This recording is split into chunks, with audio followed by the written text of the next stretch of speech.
Counting సందర్భంగా జిల్లా వ్యాప్తంగా జూన్ 6వ తేదీ వరకు 144 సెక్షన్ అమల్లో ఉంటుందని జిల్లా ఎస్పీ కె ఆరిఫ్ హఫీజ్ తెలియజేశారు. ప్రజలు గుంపులుగా తిరగరాదని, శాంతి భద్రతలకు విఘాతం కలిగించిన అసాంఘిక కార్యకలాపాలకు పాల్పడితే వారిపై చట్ట ప్రకారం కఠిన చర్యలు తీసుకుంటామని తెలియజేశారు.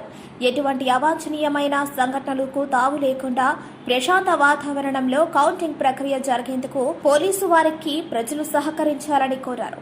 అందరికీ నమస్కారం. రేపు జరగబోయే ఎన్నికల కౌంటింగ్ సందర్భంగా నెల్లూరు జిల్లాలో ఈ రోజు నుంచి జూన్ 6వ తేదీ వరకు 144 సెక్షన్ అమలు ఉంది.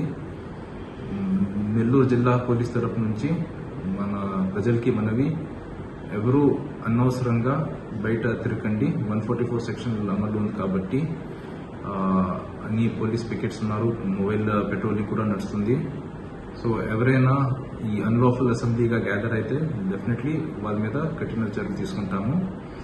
అలాగే హోటల్ చెకింగ్, లాడ్జెస్ చెకింగ్ కూడా జరుగుతుంది.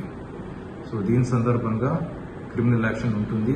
సో ఎవరైనా యాంటీ సోషల్ యాక్టివిటీస్లో పాల్పడితే, especially with regard to counting, ఎక్కడైనా 144 వ్యతిరేకంగా గ్యాదర్ అవ్వడం, ఎస్పెషలీ కౌంటింగ్ సెంటర్ దగ్గర, సో వాళ్ళ మీద డెఫినెట్లీ కఠిన చర్యలు తీసుకుంటాము. సో నెల్లూరు జిల్లా పోలీస్ తరపు నుంచి నెల్లూరు జిల్లా ప్రజలకి ఈ రోజు నుంచి 6వ తేదీ వరకు దయచేసి ఎవరు అన్నెసెసరీగా అనవసరంగా ఒక గ్యాదరింగ్ లాగా బయట రాకండి. Or else there'll be some criminal liability. Police department సహకరించండి. సో దట్ ఈ కౌంటింగ్ ప్రక్రియ కూడా మాకు పీస్ఫుల్గా నెల్లూరు జిల్లాలో మేము పూర్తి చేస్తాం.